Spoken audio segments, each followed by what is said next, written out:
Recording. Hey, it actually worked this time. All right, cool. So we'll do a real quick screen share, then I'm going to come back so I can look at you guys. All right, today's program on shift is all about tactics 3 and 4. Now, give me a second here. Let me get my computer set up. Here we go. All right. I like to start with this quote from Brian Tracy because I just believe this so much. You can't manage what happens to you. You can only manage your responses to it. By the way, if you want a really good, heavy read on this, man's God, I just had blanked out. Todd, I know you know this one. Man's Search for Meaning. Yeah, Man's Search for Meaning. I forget who the author is on that. Frankl, right? Yeah, Viktor Frankl. That's there it is. Viktor Frankl. He was a guy in the Thank you. concentration camp, In right? the concentration camps. Yeah. I mean, talk about mastering how the changes are happening. It's a heavy read. This is not a sit back with a cup of coffee, skim through the book kind of thing, but it'll probably implant some good ideas for you. All right. So we are here at Tactic 3 and 4 on May 11th, and the topic is whoops. Look at that. I put the wrong slide in there. Do more with less, leverage, and find the motivated lead gen. So I'm going to knock this off because everybody knows what it is. So let's talk about leverage first. Okay. And every time this happens, I cannot get control of my screen again. All right. Well, and it's being recorded. This is frustrating. Todd, I'm frustrated. All right. Help me through this. Seems like you're frustrated. God bless you. Yeah, you would be correct. Wow, that's weird, man. I had the same problem with this yesterday. Are you clicking on the share screen and then I can't find the share screen and do you not have the navigation panel at the bottom of your screen? I don't have the navigation panel anywhere. That's the weird thing. Yeah. That is the weird thing. All right, well, I'll figure it out as we go. There it is. It disappeared. All right. I'm not touching it again. We're just going to go with this. So, leverage. Let me start things out with a little thought-provoking question. All right. Page 38 in Tactic 3. Gary quotes an old saying that says, "If you want to stay ahead, play like you're behind." If you want to stay ahead, play like you're behind. With the shift coming up and changes happening in the marketplace, what does you take from that? You're playing from behind, then you're hungry. And that provides motivation. Mm-hmm. Also, you're going to be more careful with your resources. You're not going to overspend or overcommit because your mindset is one where you have to kind of catch up a little bit. Fair. Just the mindset. Yeah, got to catch up, and this is all about mindset. To our degree, tactics, yes, but I think we'll agree it starts with what's between your ears.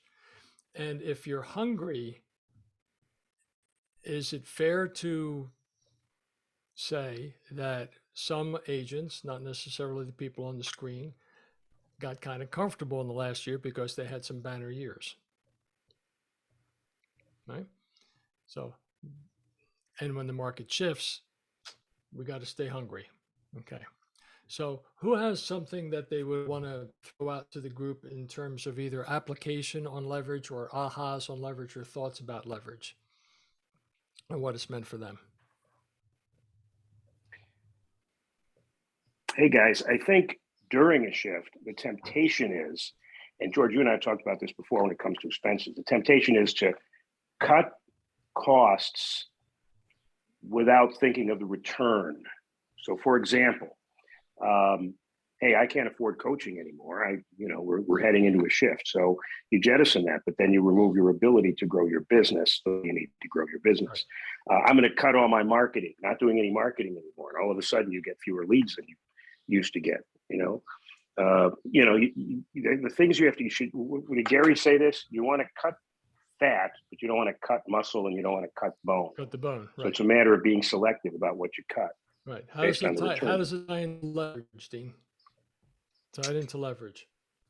Well, for example, if you want to add some, like a transaction coordinator or some other admin type of help to help you with your business, you might say, I can't do that now because I got to watch my numbers. So you don't add the transaction coordinator and you become the transaction coordinator. And then you don't have the time to generate the leads and service the business that you have to service because you're saving money on something that really generates revenue for you, Right. the TC.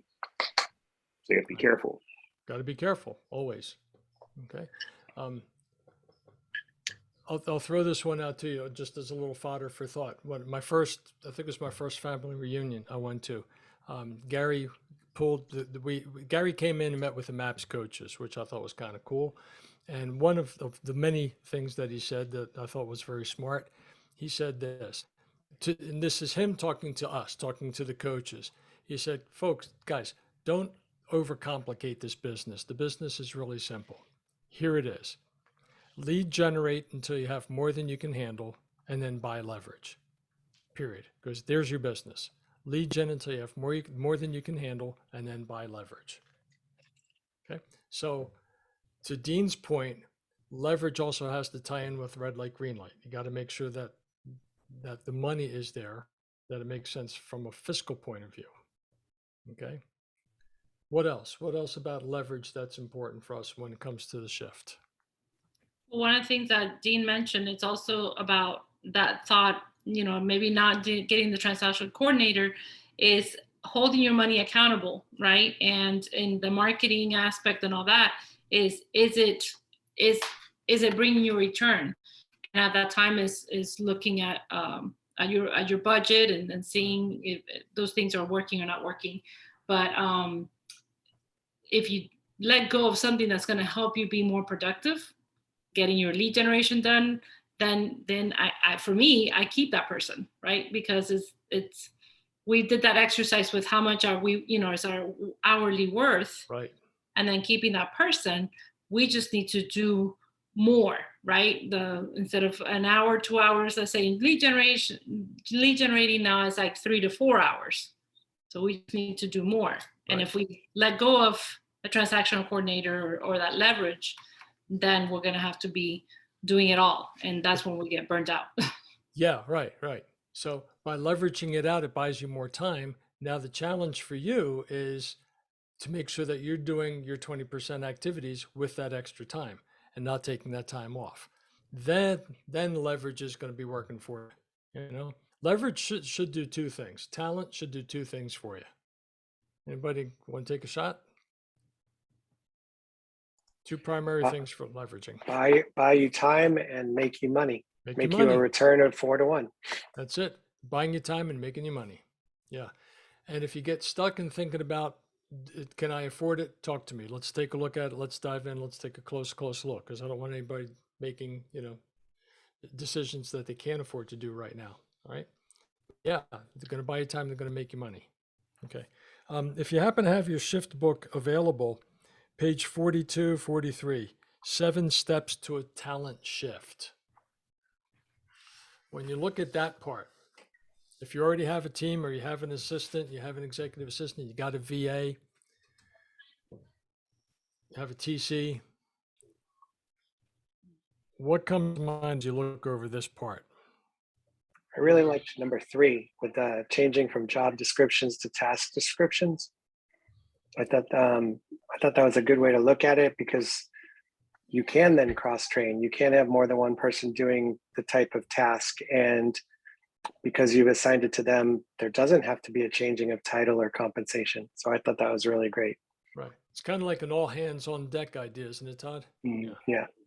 Without By the way, in that example, I wouldn't have put my hand on deck because I don't think I would have followed. That's what I was supposed to do. The other thing is, I look at the first step as key. Sit down with your people and share your vision for your business.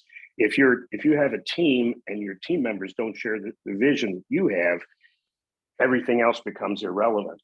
You gotta have people work towards a common vision, and that's especially important during shifting times. Yep. And what if they're not? What if they don't see it the way you do? What if you can't bring them on board? Well, then That's you got a probably problem. a bad Then you got, hire.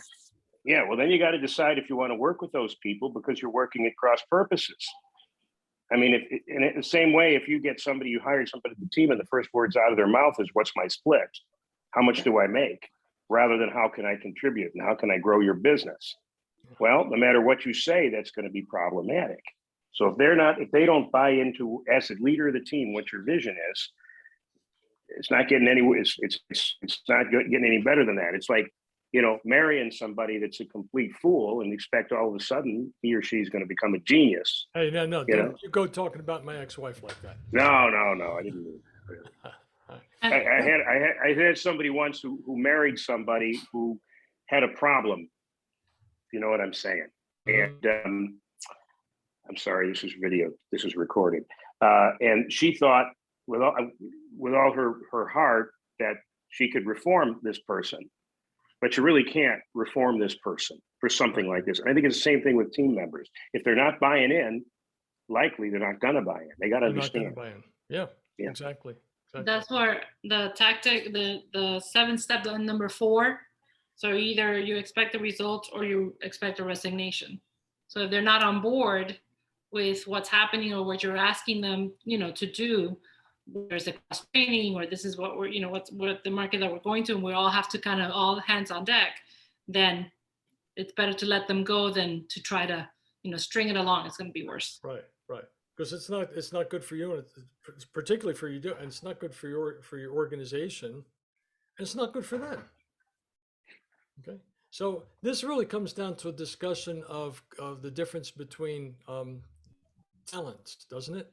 Is it cul-de-sac talent, or is it I was Capacity. capacity? Thank you. I knew it was a C. I couldn't remember. Capacity talent. Right. How many of you have had in the past cul-de-sac talent working with you? Yeah, they're limited. Have you had them? Yeah. Tony, what's the experience with that long term? There is Well, no long term. Trick question. I would say that you're dragging them along. You're just barely doing average or above average Right. versus being ahead of the curve.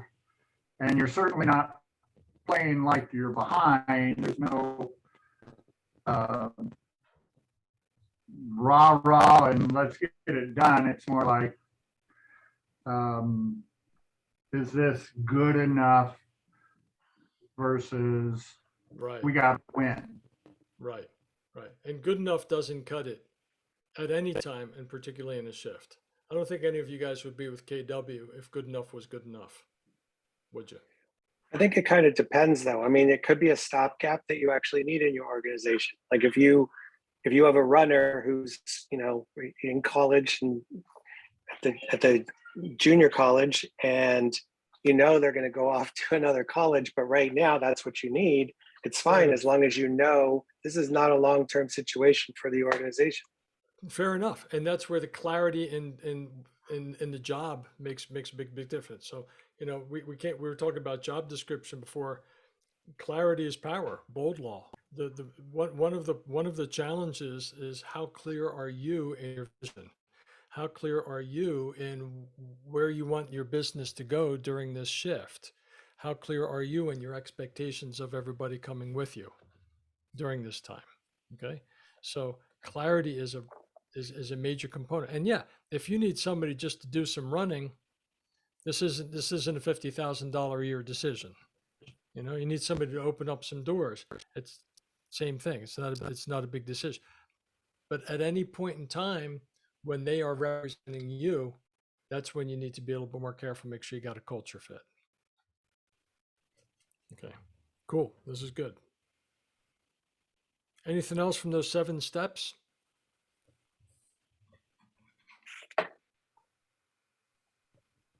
All right.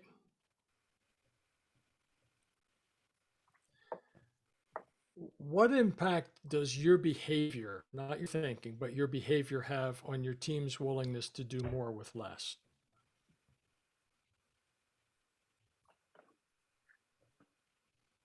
you've got to emblemize it. You can't just can't be a do as I say, not what I do kind of a situation.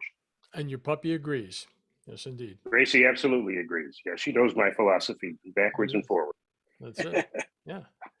People will do what they see you do, right? Yeah. Okay. So how, Basically, I was gonna say, how do you expect them to do something that you're not willing to do? So more or less in the same. yeah. Okay. If I'm dealing with a client right now where the rainmaker is taking off constantly. All right, his business, he can do whatever he wants. It's his money, it's his business. And unfortunately, he takes off and leaves all the problems on her. Now she's talent, she's definitely capacity talent, but there's potentially going to reach a point where she's going to say, "What am I doing here?" You know, because she feels like she's showing more care for the organization than the rainmaker is. And at times of shift, if you're asking that of your team, you better be leading by the front. Yep. Okay. What else on talent? Who's had somebody working with them, working for them that's been really great?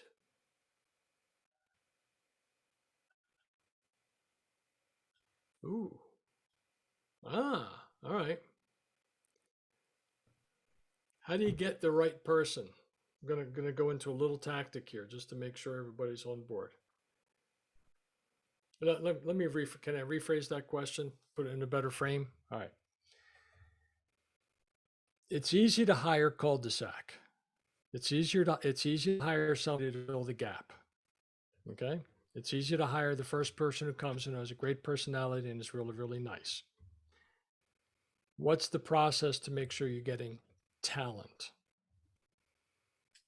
I think you got to follow those steps, the 4 steps that they talk about in the, I can't remember which tactic it was, but it was going deep on references, doing the personality verification. I think that one, especially, I've never verified a KPA myself. I've had mine verified, but I think that's where you kind of really determine who they are and let them determine who they are too, oftentimes, and see if they are. I think capacity reveals itself in that process. Yeah, the CV process. Yeah.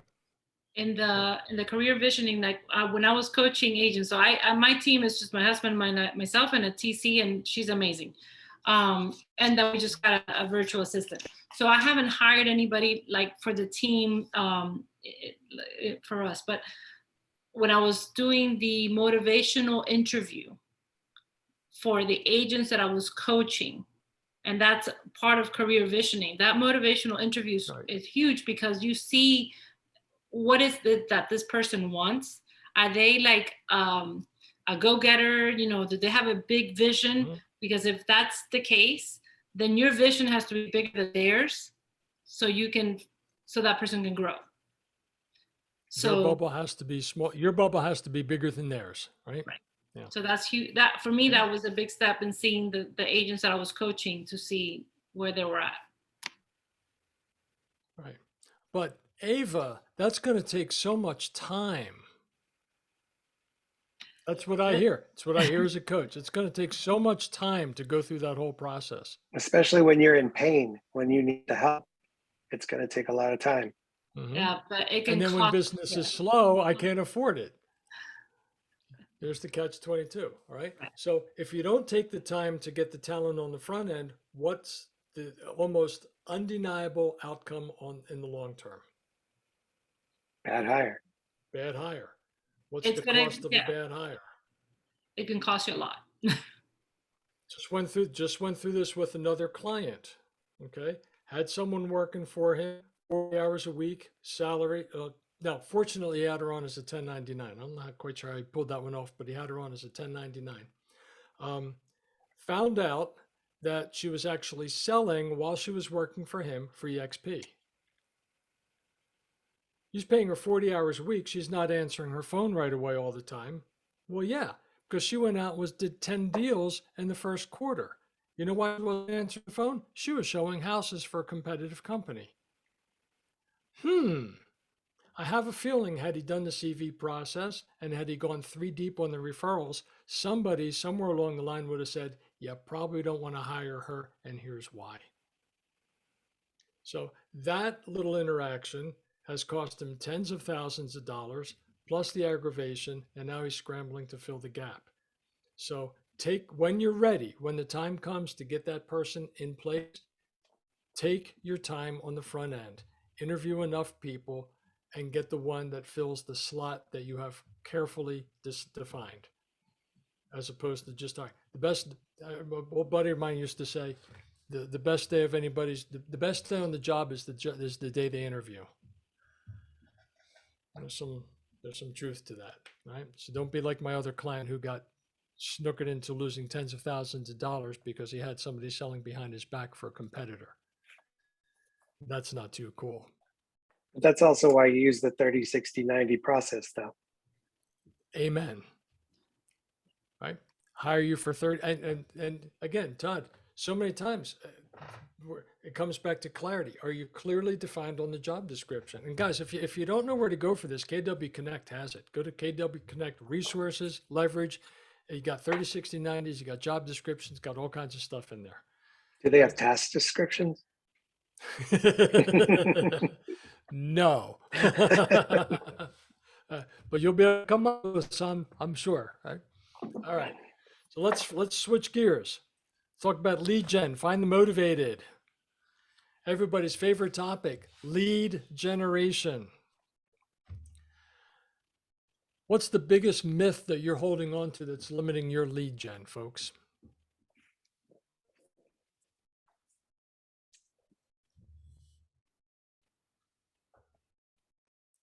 Ooh, It might not work. it might not work. I'm not saying I'm holding on to that, but I know a lot of people do. Okay. Yeah, asking for a friend. Right? That they'll call me. Ooh, tell me more, Julie. They'll call you. And it actually kind of has been the case in my business where I have really done a lot of lead generation. I quit Zillow a few years ago. That was one of my big goals. And I built a foundation out of what I did get from Zillow. And so I was doing pop buys and doing all of the things that I was taught to do and that I believe in doing, and having the parties and everything. And then the pandemic, I still got some people that reached out to me and used me as their agent. However, I did also see a lot of my clients use other agents and list and sell their homes. So they didn't call me, even though I thought that for sure they would, because I made a pretty deep connection with them in the beginning. Mm-hmm. Yeah. And that connection has to be fostered all along the way, doesn't it? Yep. Yep. Yep. Okay. Yeah. Is there anybody here who can honestly say, I just love lead gen. I just live to get on the phone or go out and knock on doors or, oh, guess what? You're like almost all salespeoples in all industry. Dean, you're a machine. You're a Well, machine. here's how I psych myself out for that. No, I don't love calling people like, well, I could hardly wait, but I do it because it's part of what you need to do. I don't like driving a car either sometimes in heavy traffic, but you got to do what you have to do. Is there So any? that's the way I look at it. Yeah, I defy anybody to find a job where 100% of it is enjoyable. Right? You see, you get a great actor and you see them on the screen and say, oh, that must be fun. Yeah, okay. I bet you there's a whole hell of a lot of stuff that they got to do to prep for that role that's not so enjoyable. Okay, just any business. You don't have to love it. You just have to what? Do it. Do it. You don't have to love it. You just got to do it. What happens? Well, you have to buy into the results, not the actual preparation activities. Right. I mean, you do the lead gen because you like making, $25,000 a month. But you deal with it. Yeah. How many of you know the dollar number that you earn with every contact that you make.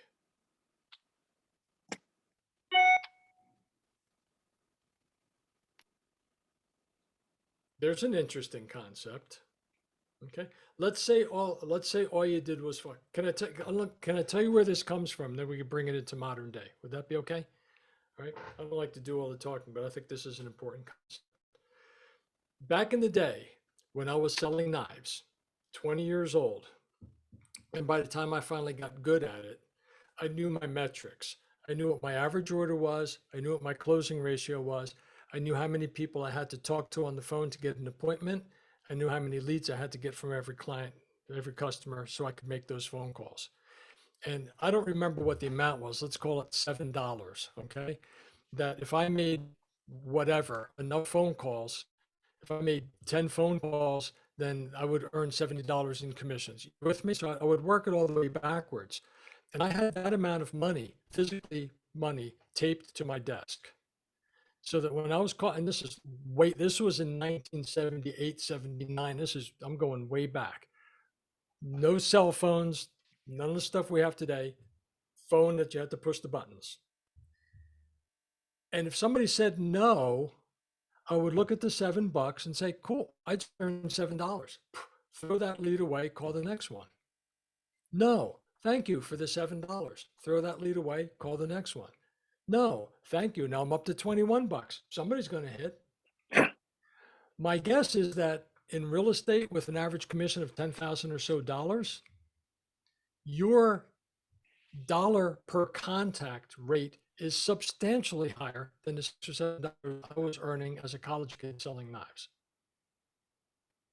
Wouldn't it be interesting to figure out what your commission is? How many, do it with listings. How many listing appointments do I need to go on to get that? How many listing conversations do I need to have to get the listing appointment? How many dials do I need to make to get those conversations, to get the appointment, to get the sale? And take that total $10,000 divided by the total number of dials.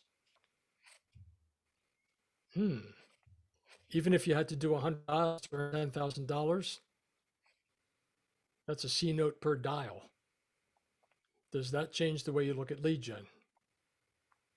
I don't think that would fit on the desk. $100 bill, just tape, right? Yeah. You want to tape it down good because the boys will come along and take it. Right? But you get that. I love that visual, right? I'm a visual person, so that would be like if I'm not picking up the phone, I'm letting those $100, fly away. So I love the visual. Yeah, look, nothing works for everybody. I'm just sharing an idea, okay? Because if we can make it a game, it changes everything. And it doesn't have to be phone calls. Let's go bold. What's lead gen? What are the different ways you can do lead gen today? Or make contacts, Client events. right? Text Let follow-up. me reframe the question. Different way you can do contacts, because that's the topic. Then we'll get into lead gen. Right? You got phone calls, Texting. text messages back and forth, right? Instant Zoom messaging. calls, I'm sorry, go ahead. Zoom calls, Zoom calls.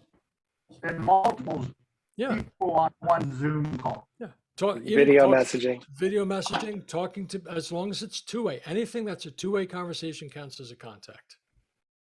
Okay? Anything that's one way, call it a dial.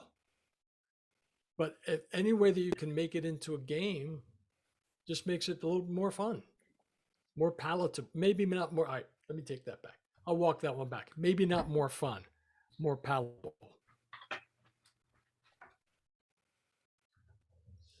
If you like the idea, do the math. I'd be very curious to see what you come up with. How many dials, how many contacts leads to a sale? And what's that contact worth in hard dollars?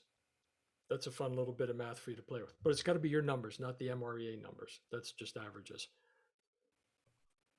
All right. So we started getting into different ways to do lead gen. What are some?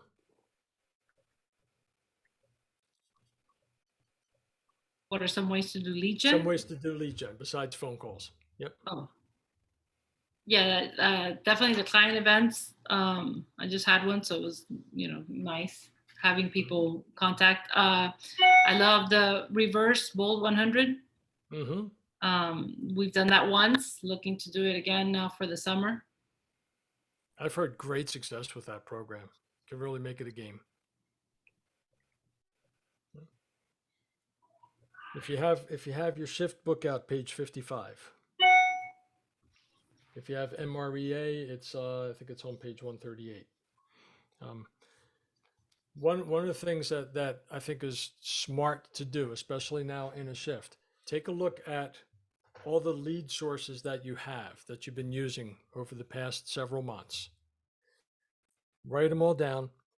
See how many sales you got from each of those lead sources, and just work with the top. I'd say top 20%. If you have, well, I guess top 4 or 5 of them. Okay, so where are they coming from? If you're getting most of your leads from sphere of influence or database contacts, what should you be doubling down on? If you're getting most of your sales from door knocking, what should you be doubling down on? But unless you have the data behind it, you don't know. Okay. Trim out the stuff that's not working, double down on what is. Shift tactic 4.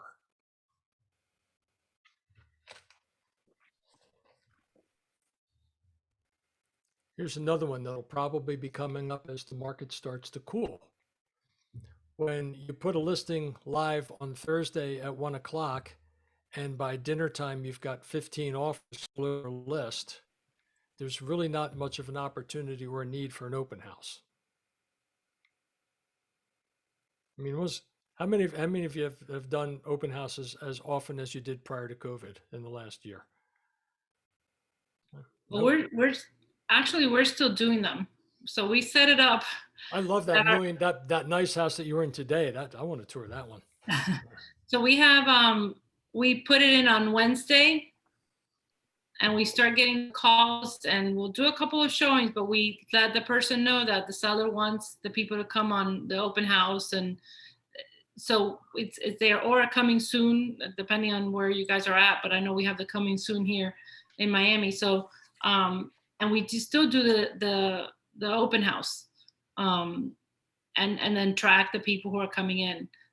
I have noticed more people that say they're working with a realtor. So not so many. I used to get more people that were not represented before. So I don't know about you guys, but whether they're telling me that just to get me off without giving the information. But yeah, I've noticed that more people working with realtors. So, but it's asking that question. Huh? How are you asking that question as to whether they're working with someone? Are you just asking it that way? No, I'm actually like when they're signing in, how did you hear about us? And then my realtor send it to me, or so if they say, well, I saw it on Zillow. Okay, so are you working right now with a realtor? I do ask them like that. I mean, if there's a better way, please tell me. I found it more successful because then they have to come up with a name. Is who are you working with, as opposed to do you have an agent? Because they can automatically, just like you walk into Macy's and can we help you? No, that's okay. Not just looking, yeah. But if you say, who are you working with? They have to come up with a name. And if they don't come up with a name or they hesitate, then it's giving you a clue that there's not somebody there. Right. Open-ended versus closed-ended. Yep. Yeah. That's a good point. Yeah. The other thing about the different types of lead generation, the open house also allows, at least for me, to go in door knocking. The excuse to the reason why I'm door knocking. So I still door knock. Yeah. And get into conversations that way with the people in the neighborhood. Yeah, absolutely. Good. And it gets you face to face and gets you in the neighborhood. So keep in mind, open houses work. I've got a buddy here when he was with Remax, never did an open house, poo-pooed open houses, hated open houses, came to KW, he's making a lot of money doing open houses. Go figure. Okay. So do it right. Page 71. Right. This one. If you're going to do an open house, do it right. Go all in. blow everybody else away. I heard somebody, I forget who I was talking to earlier this week, we're talking open houses, and they said, if they find out there's a competitor running an open house at 2 to 5, they're going to have theirs at the same time, or a little bit of an overlap, because people are already out, they're in the neighborhood. Cool, let's get them to come to mine too. So, is there anything on open houses that you've used in the past, along with Todd's, who are you working with, that is a little bit of secret sauce that you found worked really well for you? I did. Go ahead. Okay, I, yeah, I Julie did. first. I did two that I called mega open house, and one was back in the, I don't know, I guess early 2000, and we had lenders at the house, and we did the directional signs like I'm seeing down here. It's kind of the same thing. We invited the neighbors. We did the directional signs. I mean, we had a ton of signs out there. So like, no matter where anybody went, they were seeing a sign. So it was like the busiest open house that I ever had. And we sold the house instantly. And then probably in about 2005-ish in Spokane, that was in Roseville, California. And then in Spokane, Washington, we did I went around and talked to a whole bunch of businesses and got businesses to donate their products. And so we had all these prizes, basically a mega open house again. And, but we also had, I forget what they call it now, where you go from one to the next and you get like a punch in your ticket. So it's Oh, Progressive. yeah. what is it?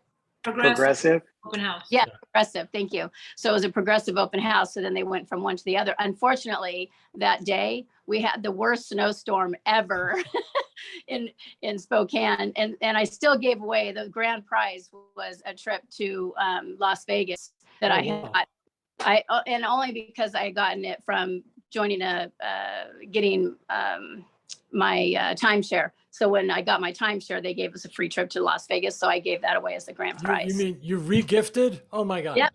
I re-gifted. Why Got lots of re-gifts that are going out to my next client. not? Yeah, why not? That's a high ROI right there. Mhm. Yeah. Yeah. Yeah.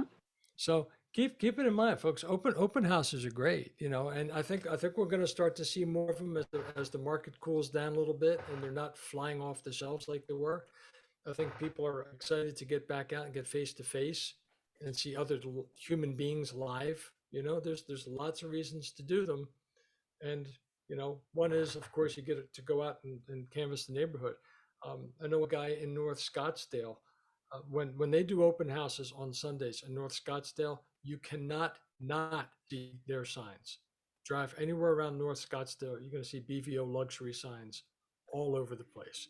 I was in his office. I mean, they had them stacked up. They must have had 100 of them sitting in a closet, and they are everywhere. And of course, they get yelled at and they take them down. But so what? They drive traffic to the house. So there's one more. All right, one last thing. Anybody got a last point on lead gen? I really want to say thank you to Julie because I've got like 4 of these freebie gifts on my travel club that I probably won't use. And that just makes so much sense to do that. So I just really think that that's a great idea from a publicity and to tie that in. Here's a factor. If listings are that scarce, open house for the person that has that listing in the area that you want. Not that a lot of people need to do that, but at some point, there's probably a $2 million commission if you get one good lead that you nurture, and they're going to buy 3 properties, even if it's not your open house. Now, Yep. I sold All right, Tony, you're breaking up. a little my bit, house bud. last week, so I can't do it. Okay, Yeah, it's really. It's but I really- think you could do an open house on other people. Yeah. Yeah. All right. And on Julie's idea of the Seinfeld regifter, what a great prize to use for a reverse bold 100. How about a trip to Vegas for a reverse bold 100? Or a weekend at a timeshare for a reverse bold 100? Yeah. If you've got something like that's of high perceived value and it didn't cost you anything, leverage it. Use Well, it and to we make some bought, money. we got that condo back then, so I used it as giveaways all the time. So I give away 2 nights, and because it's everywhere. It can be, they can go to Coeur d'Alene, they can go to the coast, they can go to Oregon or whatever. So it's a drive, drive and 2 night stay. I've got a couple clients that just bought an Airbnb. They're going to be using it for the same thing, their property. Why not? Right. Why not? Yeah. So let's get creative in what we can offer to the customers, to the clients, to the prospects. I mean, and make it fun. If you can smile about it, you're feeling good about it, they're going to pick up on the energy. It's going to work. Okay. So one last thought, then we'll end it. Take what you do seriously, but not yourself. Have some fun with this stuff. All right. Let's grab deal. market share and leave the scraps to Remax and EXP and the balloon guys. All right. All right, guys. Thank you for your participation. As always, I appreciate all of you. If there's anything I can do, please reach out. I'm always around. We'll see Thank you. you. Take care. Have a great Bye. web day. Bye. Bye-bye. Thank you. Thank you so much, George. Thanks. Take You're care, welcome. everybody. My pleasure. Bye. See you guys.